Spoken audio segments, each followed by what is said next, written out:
Welcome to Shadow Fable, the place where the darkest tales come to life. Before we begin, make sure to subscribe and prepare yourself for a chilling descent into the unknown. Tonight's story will haunt you long after you turn off the lights. Dr. Alan Weaver believed in control. Every movement of his scalpel was calculated, every decision precise. He had spent the last 17 years perfecting his craft, performing operations on the delicate, fragile web of the human brain. He had saved hundreds of lives, but no one remembers the ones you save. They only remember the ones you lose. And Alan had lost someone. The night it happened still played in his mind like a film reel, grainy, slow, and irreversible. The patient was a young woman, Lillian Graves, 29 years old. A routine cranial decompression. Simple, predictable. A procedure Alan had performed countless times, until something went wrong. 1 second, everything was normal. The heart monitor beeped in steady rhythm. The anesthesiologist watched her vitals with the passive confidence of someone expecting an ordinary outcome. The nurse handed Alan the cautery tool, her movements routine. And then the beeping stuttered. The room tilted. The world became a rush of voices. Her blood pressure dropped. The monitor screamed warnings. The nurses scrambled, moving with urgency, their voices overlapping in chaotic bursts of orders and numbers. "Suction!" Alan barked. "Get me!" He hesitated. Just for a fraction of a second.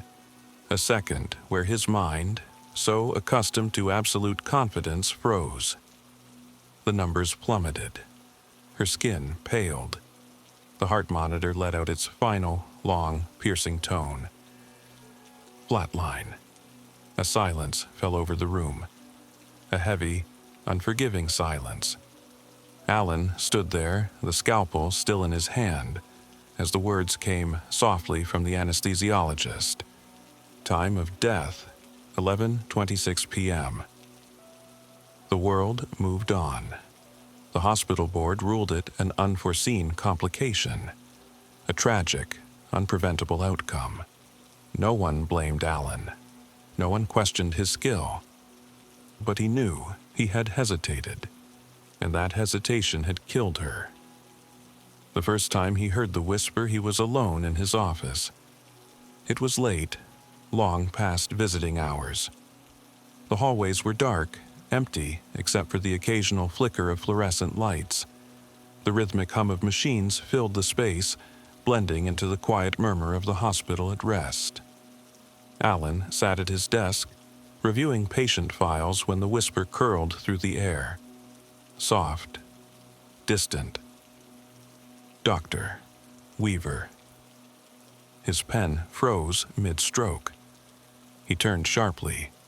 The room was empty. A chill ran up his spine. He rubbed his temples, shaking his head. Lack of sleep, too much stress, it was nothing. But then it happened again. This time, closer. You hesitated. The whisper curled around his ear, slithering beneath his skin like ice water. Alan stood abruptly, knocking his chair back. His heart pounded. The silence in the room was suddenly too loud, the shadows in the corners stretching too far. He swallowed hard, running a hand over his face. He was imagining things. It was just his guilt. That's what he told himself. Until the operating room doors swung open on their own. The OR was empty. Alan stood in the dim glow of the emergency lights, his breath slow and uneven. The sterile scent of antiseptic filled his nostrils, mingling with something off, something rotten. The doors creaked as they settled back into place behind him. A breeze curled through the room, unnaturally cold. His gaze flicked to the surgical table. The sheets were pristine, untouched, except for the faint impression of a body, a shape, an outline, as if someone had just been lying there. Alan's pulse hammered in his throat. A faint scratching noise echoed through the room, a sound like metal against glass. His gaze drifted toward the instrument tray. A scalpel slid forward on its own. His breath caught.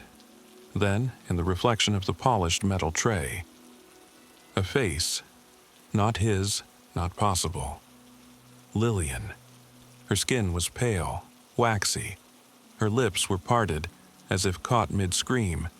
Her eyes, black and empty, stared directly at him. Alan stumbled back, knocking over the tray of instruments. The clatter rang through the OR, sharp, slicing through the silence. When he looked again, she was gone. The scalpel lay motionless on the floor. The room was still. Alan forced a breath into his lungs, dragging a shaking hand over his mouth. It wasn't real. It couldn't be real. But as he turned to leave, the whisper followed him. You hesitated. That night, Alan did not sleep.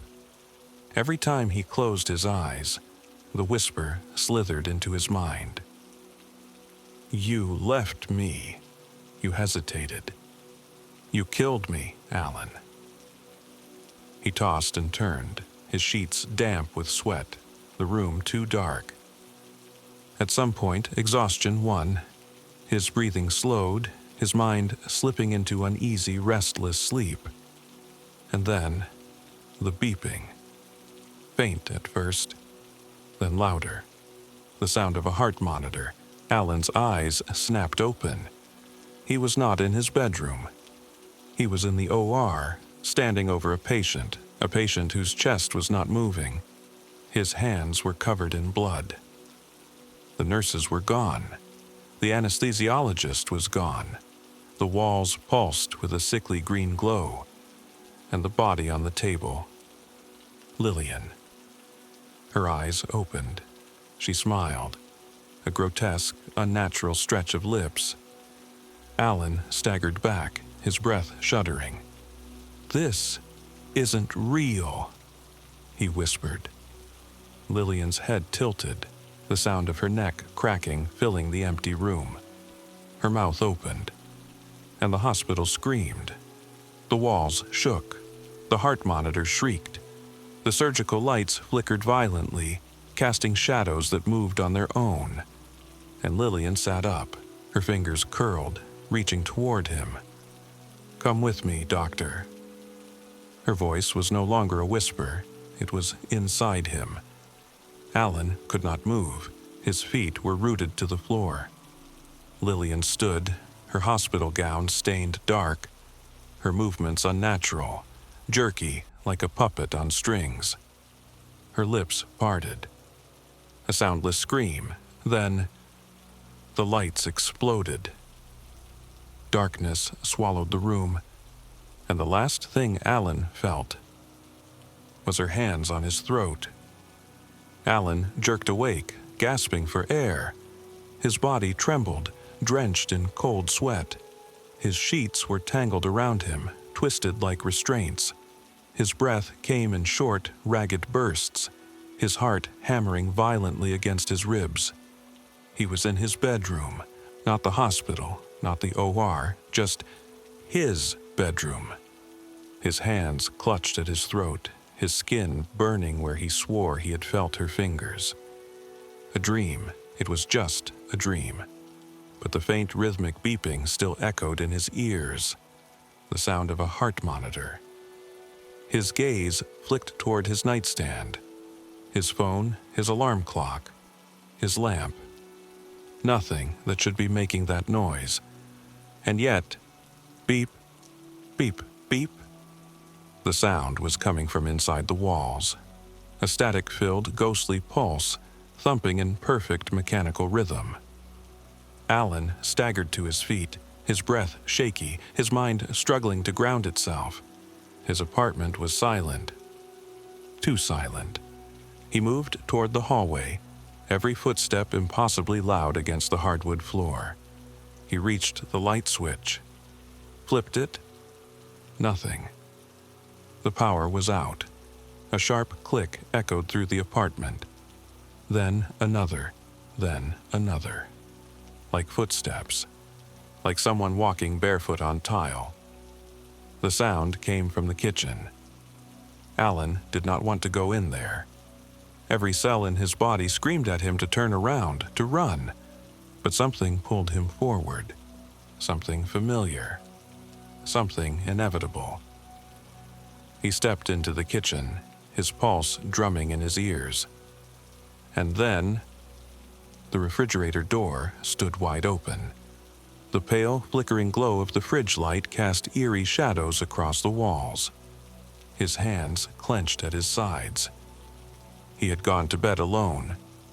And yet, the door was open, and then he saw it. A small, neatly arranged pile of surgical tools. Scalpels, forceps, a bone saw, all lined up on the kitchen counter. A chill rippled through his spine. Then, beneath the hum of the fridge, came a whisper. You hesitated.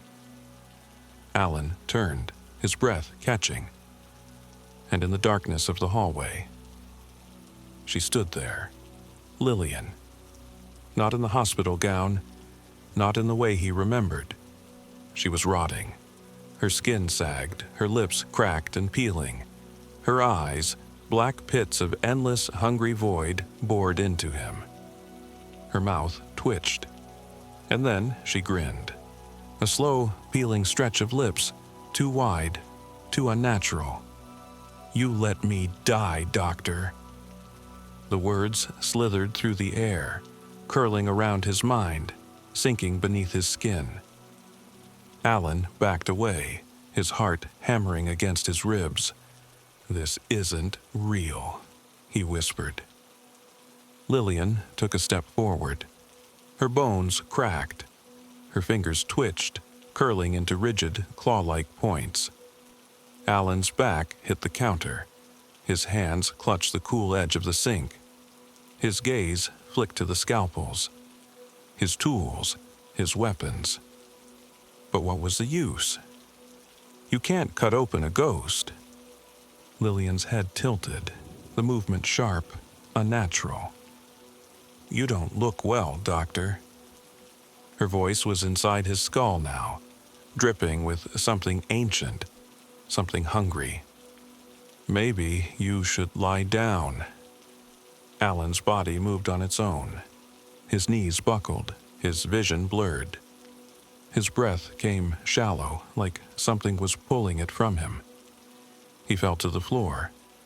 Lillian followed, kneeling beside him, her fingers pressed against his throat. Software. Cold. Let me help you, doctor. She leaned in, her breath reeking of decay. Alan tried to scream, but the darkness swallowed him whole. They found him the next morning, slumped over his desk at the hospital, eyes wide, mouth slightly open. The official cause of death? Cardiac arrest. No trauma, no medical reason. But the security footage told a different story. At 3:14 a.m., the screen flickered. The lights dimmed. And just before Alan's body went still, a whisper crackled through the office speakers. You hesitated.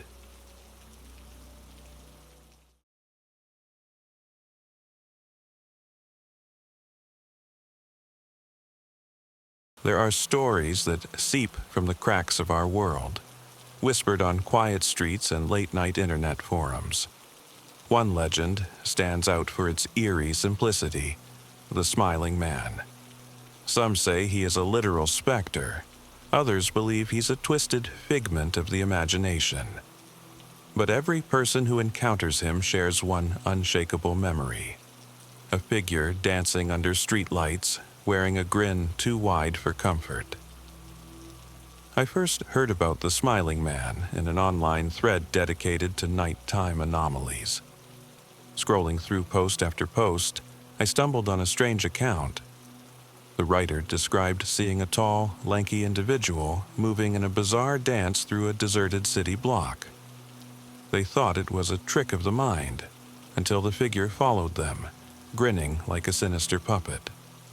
The story ended abruptly. No resolution, just a lingering dread. I brushed it off as an urban myth. I should have known better.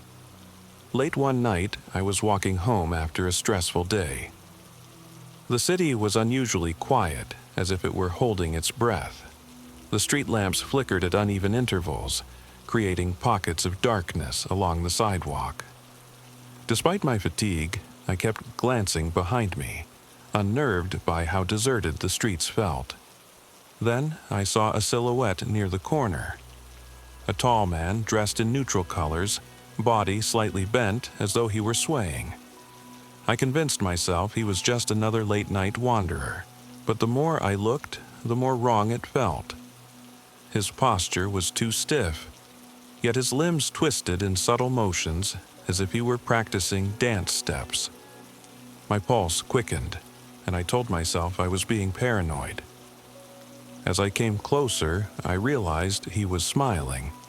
There was no reason to smile like that, a grin so wide it seemed to stretch across his entire face. It wasn't friendly, it was cold, like someone forcing their mouth into a shape they didn't understand. His eyes, though nearly in shadow, appeared to stare directly into mine. My heartbeat thudded in my ears. I picked up my pace. The man remained where he was, but his odd, measured dance never stopped. Even as I passed him, he continued swaying. The clip-clop of my shoes against the concrete echoed in the silent air. I pressed forward, refusing to glance back. Within seconds, I heard footsteps from behind, soft taps that matched the rhythm of my own. Against my better judgment, I risked a glance back and nearly choked on my breath. He was still smiling, only a few steps away, his lanky body performing a ghostly waltz as he advanced. It was as though gravity held less power over him. A sense of primal fear shot through me. I crossed the street, hoping he wouldn't follow. When I checked again, I found nothing but empty pavement. Relief fluttered in my chest, yet anxiety still buzzed in my limbs, every muscle tensed to sprint if necessary. When I finally reached my building, I paused in the dim glow of the entryway light. My imagination must have run wild, right? Perhaps he was just a weirdo with an odd hobby. I stepped inside, sighing with relief as the lock clicked behind me. That night I dreamt of a long corridor stretching into darkness. A faint swirl of music drifted through the air, and in the distance, a shape glided closer with that same chilling smile. I woke drenched in sweat, convinced for a moment it was real. Days passed without incident, though I couldn't shake the unease. Nights seemed darker, every flicker of movement stirring my pulse. Determined to find closure, I searched online for more accounts of the smiling man. The stories mirrored my own.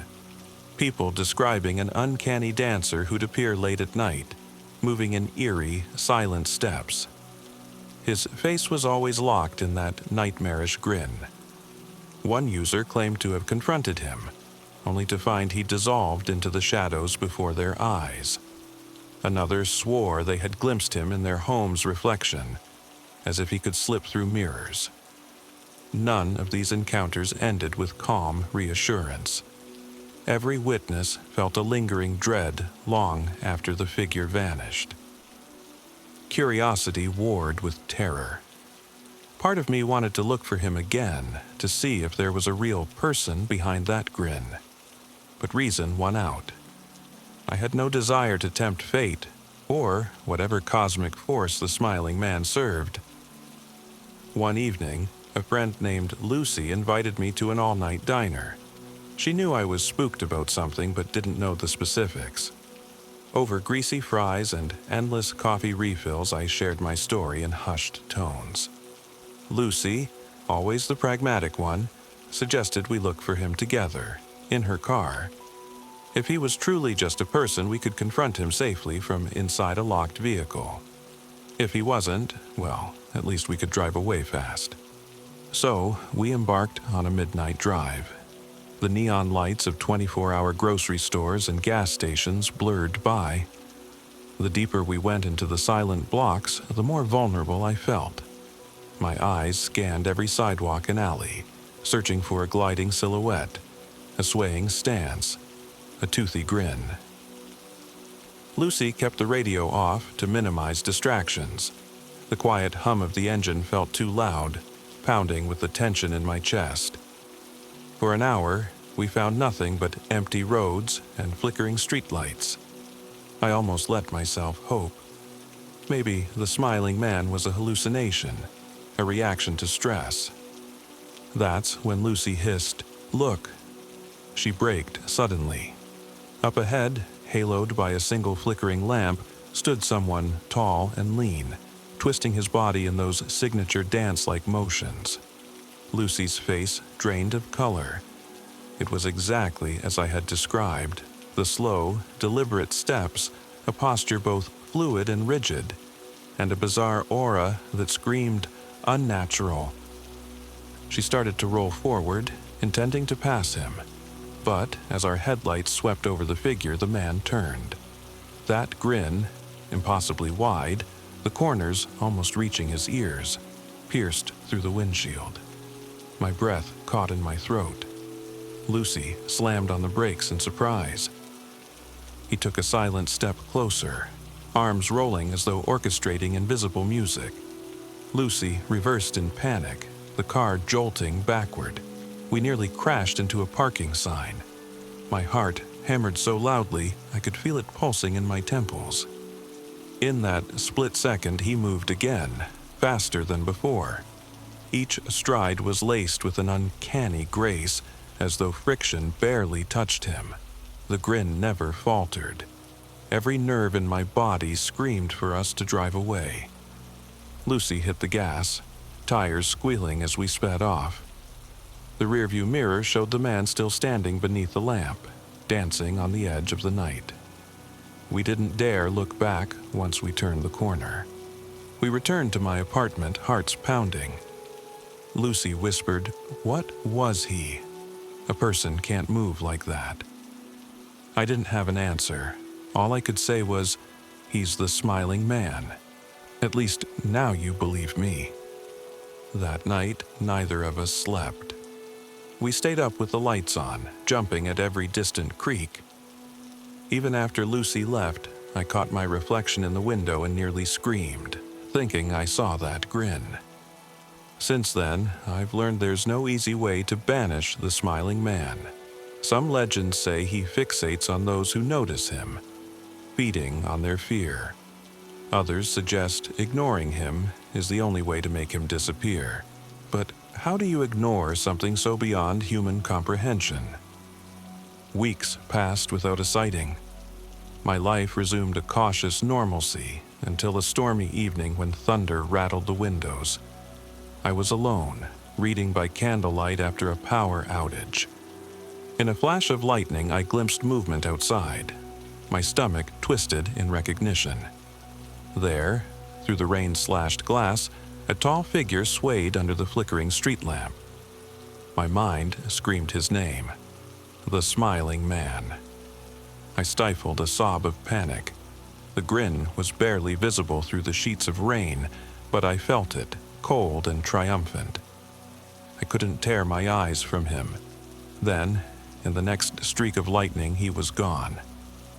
No footprints in the puddles, no sign he'd ever been there. I knew I had to tell my story, not just in hushed conversation with friends, but openly. Maybe if people understood the smiling man's existence, they'd be safer from him, or at least prepared if they saw him. So here I am, pouring out this tale in the faint hope of warning others. And if, one night, you're walking alone and spot a figure dancing under a flickering lamp, wearing a grin that defies human nature, remember this story. Turn away swiftly, seek shelter if you can, and pray that his empty eyes don't lock onto you. For once you've seen him, truly seen him, he might just follow you into every shadowy corner.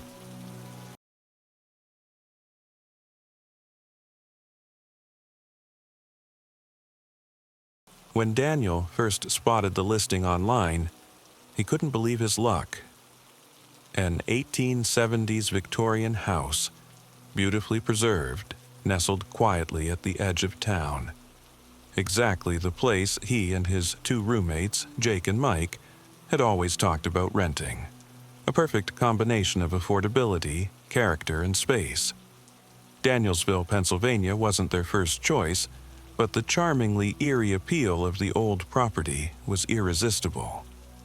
Besides, the landlord offered them a deal they simply couldn't pass up. From their first tour, they sensed something unusual about the house. It seemed as if the place had stood frozen in time, with original hardwood floors, antique fixtures, and wallpaper faded by decades of memories. Yet beneath the charm, an unsettling feeling lingered, an unspoken heaviness. The air in the rooms felt strangely still, and shadows seemed to stretch a little longer, moving subtly, as though dancing just outside the corner of their vision. The boys brushed it off as old house jitters. After all, every place has its quirks, and creaking floors and settling walls weren't unusual, but their confidence started to waver within the first week. It began with whispers, soft, barely audible murmurs late at night, like distant conversations, just faint enough to dismiss as imagination or dreams. Soon, though, the activity escalated. Objects moved inexplicably. Car keys appeared in odd places. Doors gently closed themselves, and lights would flicker on and off without reason. Danielsville's locals would cast knowing glances when they heard where the newcomers lived. Their smiles would tighten, their voices lower, always avoiding any direct comments about the home's history. Then came the footsteps. At first, Mike thought Jake was just restless, pacing the hallway at night. When confronted, Jake's bewildered reaction made it clear he thought the same about Mike. But one night, as the footsteps slowly shuffled across the creaky hardwood, all three realized the chilling truth. Each had assumed it was one of the others. That realization hung heavily between them, an unspoken acknowledgement that something else was sharing the house. As weeks passed, the house became increasingly active. Whispered conversations drifted through empty rooms.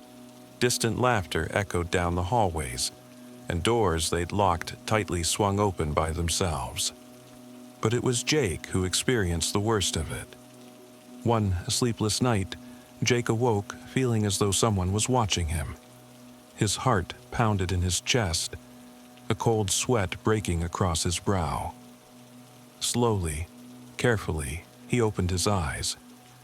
His bedroom door stood wide open, revealing the long hallway beyond, bathed in the pale glow of moonlight.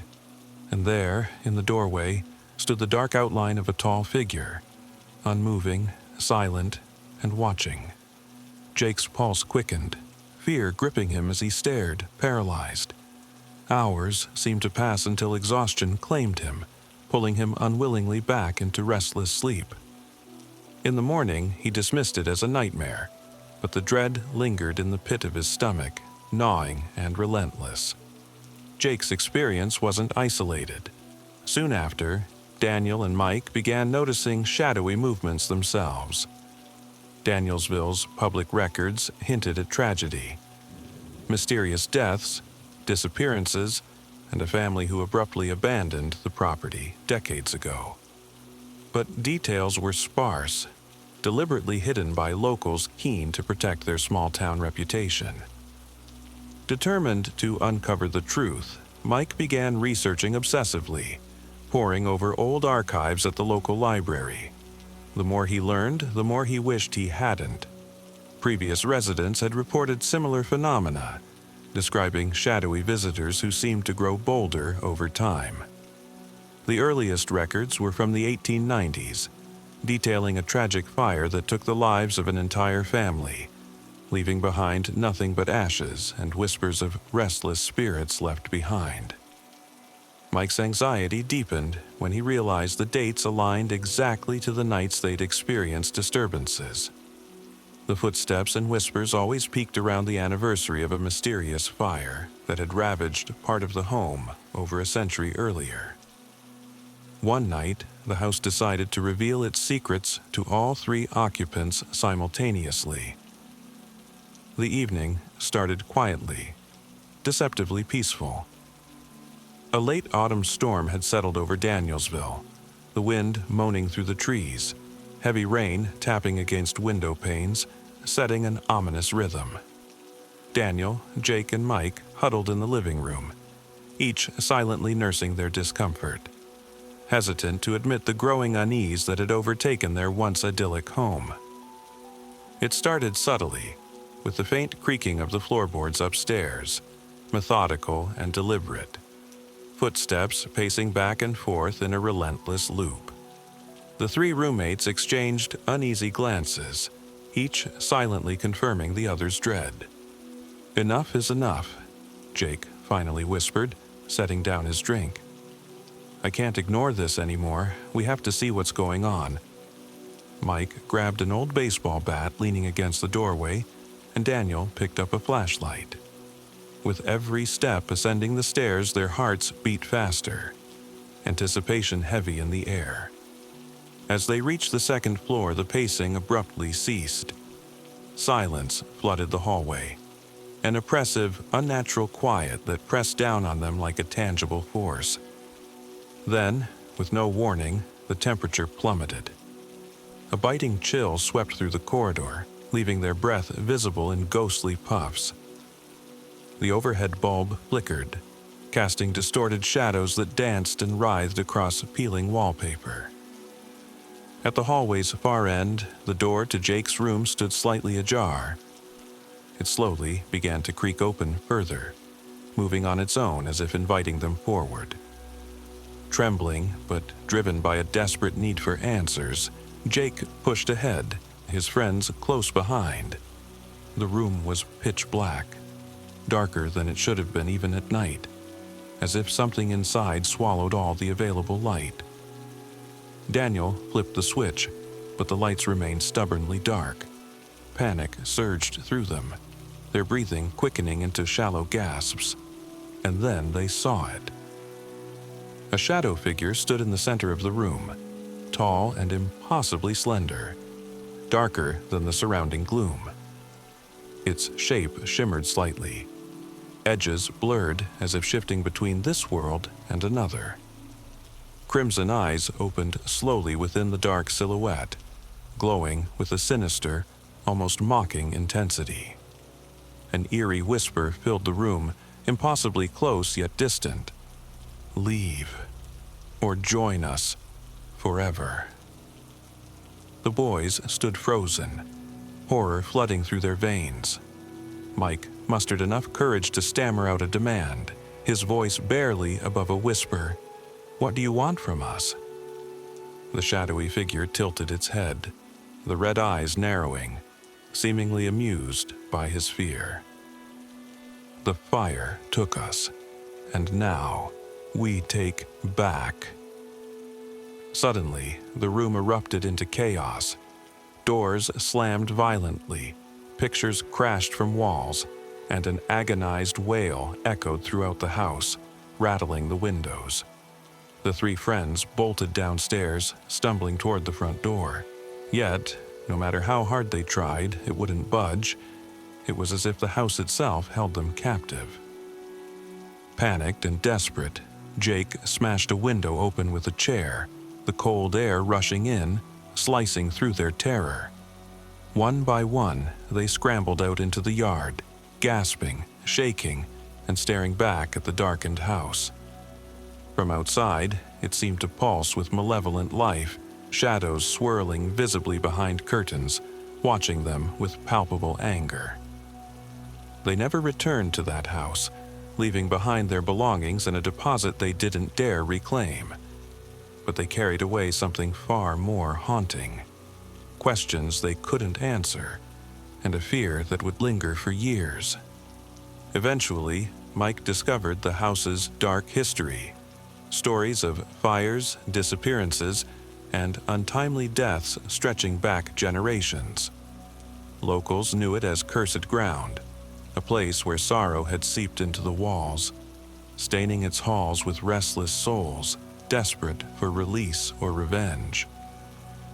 But to this day, that night still haunts Jake the most.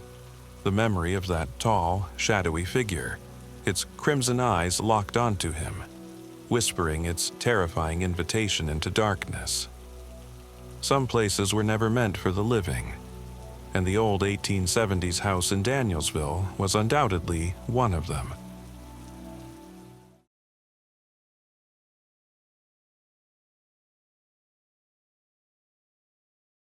I never knew much about my grandfather. He was the sort of man people avoided talking about, just a ghost in family photographs. His eyes always seeming a little too hollow, his presence in stories conspicuously absent. My father rarely spoke of him, and my grandmother, in her later years, would shake her head at any mention of his name, murmuring about things best left alone. I should have left them alone.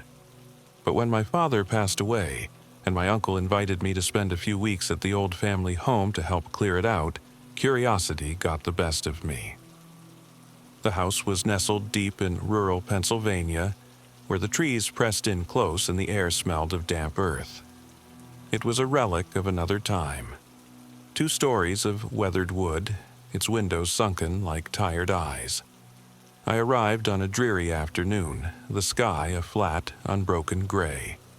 My uncle, Thomas, greeted me with a distracted nod, ushering me inside with little fanfare. "I appreciate the help," he muttered, setting down a box of old papers.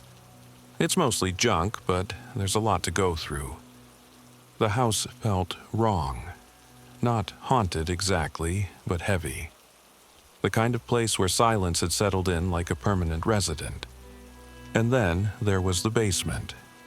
I noticed it immediately, the door at the end of the hallway, half hidden behind a cabinet. Unlike the rest of the house, which smelled of dust and old books, the air near that door was different, colder, almost metallic. "Uncle Thomas, what's down there?" I asked. He stiffened. "Nothing." I waited, but he didn't elaborate. "Then why's it locked?" He turned, leveling me with a look I couldn't quite read. "There are some things in this house you're better off leaving alone." I let it go, for a while. That night, I couldn't sleep. The wind rattled the windows, whispering through the trees like distant voices. And beneath it all, something else. A sound, faint, muffled, coming from the basement. I sat up, heart hammering. The house was old. It could have been pipes or the settling of the foundation. But it didn't feel like that. It felt like something moving. By morning, the noise was gone, but my unease remained. While my uncle was busy sorting through my grandfather's old study, I returned to the basement door. The handle was tarnished brass, cool beneath my fingertips. I pressed my ear against the wood. Silence. I tried turning the knob. It didn't budge. Frustrated, I stepped back, and that's when I noticed it. The keyhole. Not just any keyhole. This one was off. Wider than normal, as though designed for something larger than a standard key. And around it, faint scratches in the wood, as though someone had tried, repeatedly, to force it open. I spent the rest of the day trying to ignore the way my skin prickled whenever I walked past that door. It was the 3rd night when I found the journal. I had been searching through an old wooden chest in my grandfather's study when I discovered it, tucked beneath stacks of brittle newspapers. its leather cover cracked with age. The pages were filled with tight, meticulous handwriting. My grandfather's handwriting. Most of it was mundane, ledgers, notes about farm work, lists of repairs. But as I flipped further, the entries became strange. June 4th, 1967. It speaks less now. I think it's losing hope. Good. August 21st, 1967. It shouldn't have eyes. I covered them, but I can still feel it watching me. October 2nd, 1967. It stopped eating again. I don't know how it's still alive. I don't want to know. The last entry was dated nearly 2 years later. The ink was smeared, the words uneven, as though written with a shaking hand. May 14th, 1969. It knows I'm dying. I can hear it laughing. A chill ran down my spine. I reread the words over and over, hoping they would make sense. But the more I tried to rationalize them, the more they twisted in my mind, leaving me with one unbearable certainty. Whatever my grandfather had locked in the basement was still there. I didn't tell my uncle about the journal. Instead, I waited. That night, when he had gone to bed, I searched the house. My instincts told me that if my grandfather had kept something locked away, the key had to be nearby. It took hours. But finally, in the back of my grandfather's old wardrobe, I found it. A key, not an ordinary one. It was larger than usual, the metal strangely darkened, the teeth jagged. The moment I touched it, an icy sensation crawled up my arm, as though the metal itself was wrong. I stood there for a long time, staring at the key. Every part of me screamed to put it back, to forget about the door. But I couldn't. I had to know. Heart pounding, I made my way to the basement door. The house was silent, save for the steady creak of the floorboards beneath my feet. The hallway stretched before me, impossibly long in the dim light. I reached the door, slid the key into the lock, and turned it. The mechanism groaned, resisting, as if it hadn't been used in decades. Then, with a sharp click, the door swung open. The air that rushed out was thick and stale, carrying a scent that made my stomach turn. Damp stone, rust, and something else. Something rotting. A single, narrow staircase descended into the darkness. And from below, a sound. Not movement, not whispering, but a breath.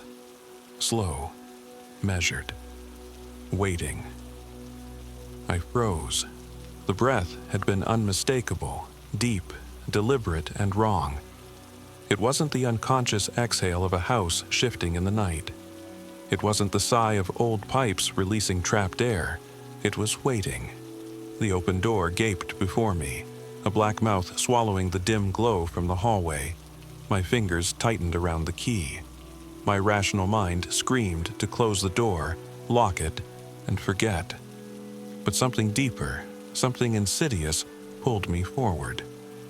The steps groaned beneath my weight as I descended. The air grew heavier with each step, pressing against my skin like unseen hands. The smell thickened, coiling in my nostrils, metallic, organic, a rancid sweetness that made my stomach twist. Halfway down, my flashlight flickered. I cursed under my breath, tapping it against my palm. The beam sputtered weakly, illuminating jagged stone walls slick with dampness. The stairs ended in a packed dirt floor, uneven and furrowed like something had been dragged across it. At the far end of the basement, something loomed.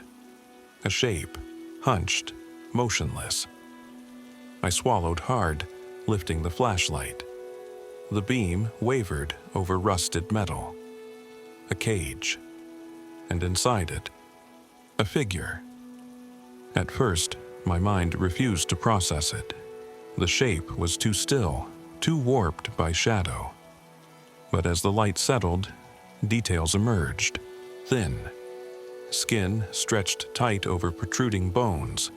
The remains of tattered cloth hanging from skeletal shoulders.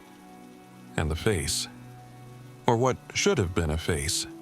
Its head tilted slightly, as though it had heard my thoughts. My breath hitched. Then it moved.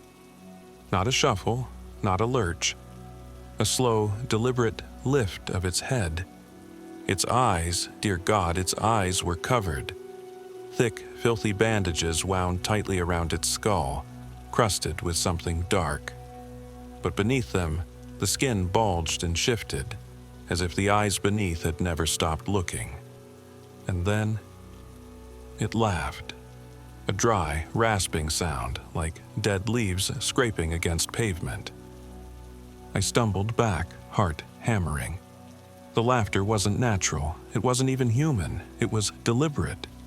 Knowing. A voice followed, hoarse and broken from disuse. "You have his eyes." My breath stopped. The thing tilted its head further, lips peeling back over jagged, too white teeth. "And now, you've come back." My knees locked. It knew me. It recognized me. "No," I whispered, shaking my head. I've never been here before." It exhaled slowly, the sound thick with amusement. "Haven't you?" A memory surfaced, faint, fleeting. My grandfather's voice, gruff and urgent. "Don't go near the basement, boy, it's not for you." My childhood self had obeyed. But now, standing here, the weight of those unspoken warnings settled on me with terrible clarity. This thing had been here for decades, and my grandfather. My stomach twisted. He hadn't trapped it down here. He had kept it, fed it, spoken to it, or worse. The journal's words echoed in my mind. It shouldn't have eyes. I covered them, but I can still feel it watching me. I staggered back. You're lying." The thing shifted, the bandages over its face dampening as something wet pushed against the fabric. "You left me here." My pulse pounded in my ears. "I don't know what you're talking about." It tilted its head. But he did. It meant my grandfather. My throat tightened. "Who? What are you?" The thing chuckled, voice raw. "You already know." It leaned forward, pressing against the rusted bars. The metal creaked. "I am the thing he could never bury." The air thickened, pressing in on me. And then, the cage door shuddered. It wasn't locked. Panic jolted through me. The rusted latch wobbled, barely held in place. My grandfather had kept this thing locked up for decades, but now all it would take was a single push. The thing knew it too. It lifted one skeletal hand, dirt-caked fingers curling around the metal bars. Slowly, experimentally, it pressed forward. The latch groaned. My body moved before my mind caught up. I lunged forward, grabbing the edge of the cage and yanking the door shut just as it began to swing outward. The thing inside laughed. Not surprised, not afraid, amused. I fumbled for the key. My hands were shaking so badly I nearly dropped it, but I forced it into the old lock, twisting hard. Click. The door sealed. A breath of relief escaped me, but it was short-lived. The thing inside leaned close, inches from the bars now. I could feel its breath, warm and damp, seeping through the metal. "You think that matters?" it whispered. I backed away, nearly tripping over my own feet, up the stairs, fast. The door at the top still hung open. I stumbled through it, slamming it behind me. The key. God, where was the key? My fingers found it and twisted. The lock clicked. Silence. I braced against the door, breath ragged. Then, from the other side, a breath. Slow, measured, waiting. I left the house the next morning. Didn't explain anything to my uncle, just packed my bag and walked away, leaving the key behind on the kitchen table. I didn't need to warn him, he already knew. As I drove away, the house loomed in my rearview mirror, and for just a moment, just before the trees swallowed it from view, I thought I saw movement behind the basement window, watching, waiting.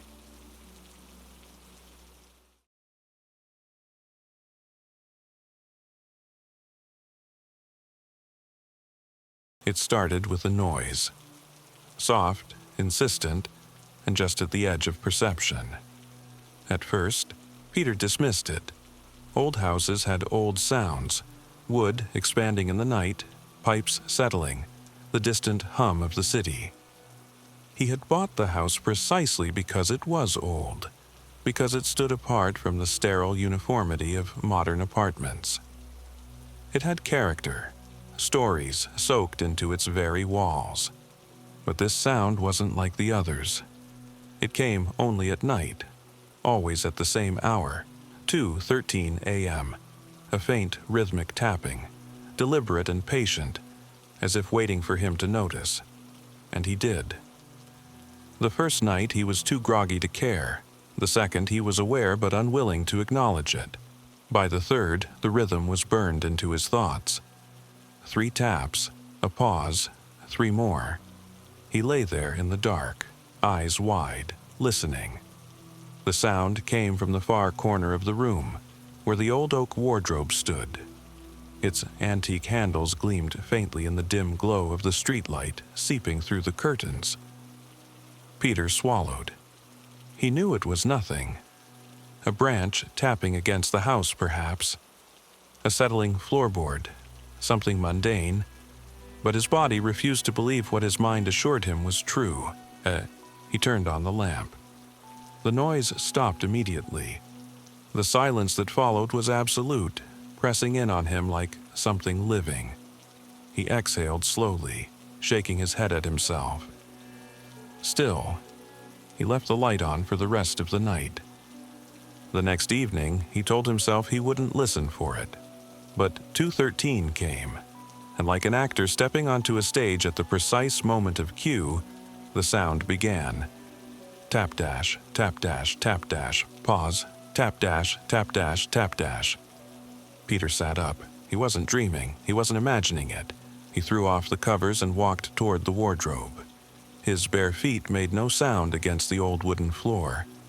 He hesitated only a moment before yanking open the doors. Nothing.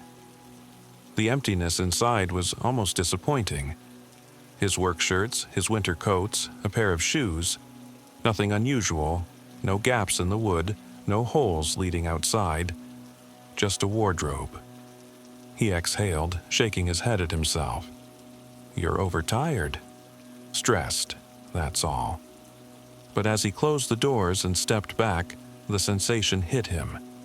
A creeping awareness, a feeling that something had just moved behind him. He spun around. The room was still, silent. He was alone. And yet, for the rest of the night, he could not bring himself to turn his back on the wardrobe again. The days passed, but the nights remained the same. Every night, 2:13 a.m., the tapping, the pause, the waiting.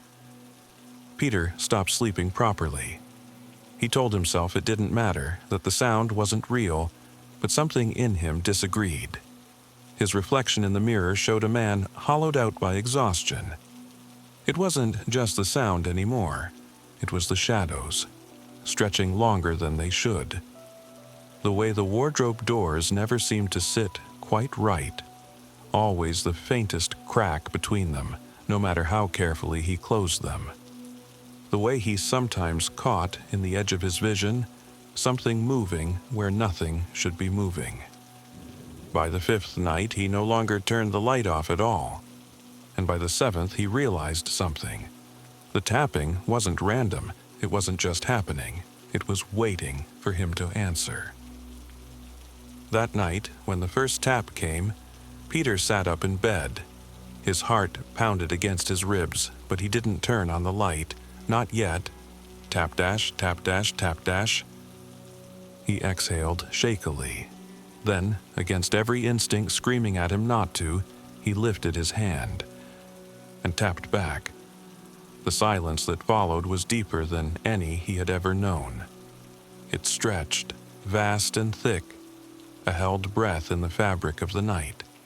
He could hear his own pulse, hear the blood rushing through his ears, hear the absence of everything else. Then, tap dash, tap dash, tap dash. The sound didn't come from the wardrobe. It came from just beside his bed. He turned on the light so fast he nearly broke the lamp. The room was empty. Still. His breath came in short gasps. This wasn't real. It couldn't be real. And yet, from that night on, the tapping came closer. It no longer started at the wardrobe. It started at the wall. Then at the floorboards, then at the foot of his bed. By the 10th night, Peter knew with absolute certainty that if he let it get any closer, he would not wake up the next morning. So, on the 11th night, Peter made a decision. He wouldn't stay. He had told himself this house was just a house, that the sounds were tricks of an overworked mind. But the feeling in his gut, the cold certainty that something unseen was creeping closer, was stronger than logic. At 11 p.m. he packed a bag, just the essentials. His laptop, a few changes of clothes, his wallet. He told himself he would book a hotel, find another apartment, sell the house if necessary. He would leave and never think about it again. But as he zipped the bag closed, a terrible thought struck him. What if it follows? The idea was absurd, irrational, but so was everything else. What if the tapping had never been about the house? What if it had been waiting for him to acknowledge it? And now that he had... Peter shivered. He slung the bag over his shoulder and headed for the door. Then, tap dash, tap dash, tap dash, not from the wardrobe, not from the wall. From the door he was about to open. Peter stopped breathing. His fingers, just inches from the doorknob, curled into a fist. The silence stretched. A test, a warning, a game. He took a step back. The air in the room felt thick, pressing against him like unseen hands. His mind raced, searching for an answer. If he ran, would it chase him? If he stayed, would it creep closer still? Peter wasn't sure what was worse, not knowing what it was, or knowing that it had been waiting for him to try to leave. He turned, heart hammering. He couldn't leave, not like this. He had to break whatever this was. His gaze fell on the wardrobe, the place where it had started. There were two choices: run and hope it didn't follow, or open the wardrobe. Neither option was safe, but something told him that the only way out, the real way out, was forward. Peter swallowed hard, his throat dry as paper. Slowly, he stepped toward the wardrobe. The tapping didn't return. The air was heavy with expectation. He reached out, wrapped his fingers around the handles. They were ice cold. He yanked the doors open. Nothing. His clothes hung limp and undisturbed. The shoes were neatly lined at the bottom. The back panel was solid. Except... Peter blinked. The wardrobe was too deep. He stepped closer, frowning. The shadows at the back weren't just dark, they were deep. A void, like the space extended beyond what should have been possible. His fingers brushed the back panel. It felt solid, but his eyes told him otherwise. He swallowed, raised a hand, and knocked. Tap dash, tap dash, tap dash, silence, then tap dash, tap dash, tap dash. But this time, it wasn't an answer. it was an invitation. A whisper of air brushed past his face like something moving within the dark. Then, slowly, impossibly, the back of the wardrobe began to open. The back of the wardrobe didn't swing open like a door. It peeled away, like paper curling in fire, edges dissolving into nothing. Beyond it, nothing but black. Not darkness, not shadow. Absence. Peter staggered back, but the moment he moved, something changed. The air around him turned heavy, thick like water, pressing against his skin. The silence had weight, a presence that filled every inch of the room. And from within that blackness, something stepped forward. He didn't see it, not in the way one sees a person or an object. It wasn't there, and then it was, like his mind had only just been allowed to register it. A shape, tall, hollow, waiting. No eyes, no features, but somehow, Peter knew it was watching. He tried to move, but his body wouldn't listen. The thing took another step. No sound, no shift in the air, just closer. The edges of the wardrobe were gone now, fading into the black, and Peter realized with a sick, sinking certainty. It wasn't that something had come out. It was that the wardrobe was no longer in his room. His room was inside the wardrobe. The walls, the floor, the ceiling, gone.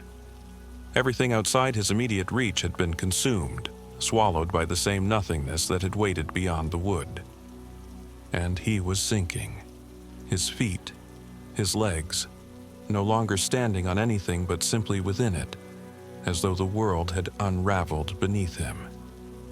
Panic took hold. Peter lunged backward, grasping wildly for something, anything. His hands found the door frame, not the wardrobe's. His bedroom door, it was still there, a sliver of reality just inches from being devoured. A choice. Step forward into the unknown, or pull back if it would let him. Peter hesitated, and for the first time, the thing in the dark moved with intent. It reached, not with hands, not with anything he could see, but he felt it. Long fingers curling around the edges of his mind, something unseen pressing against his thoughts like a whisper just before waking. His grip tightened on the doorframe. Number. With every ounce of strength he had left, he wrenched himself back, and the world snapped into place. The wardrobe was just a wardrobe. The shadows at the back, solid wood, the tapping gone. Peter hit the floor, gasping, his skin cold, his heartbeat wild in his chest. For a long time he didn't move. When he finally did, it was slow, unsteady. He turned his head just enough to see the wardrobe stood open, empty, harmless, but he knew better, because as he lay there, something else settled inside him. A feeling, quiet and absolute. The tapping had stopped, but only because now it no longer needed to knock. Thank you for listening to Shadow Fable. Like, subscribe, and turn on notifications. Until next time, keep the lights on.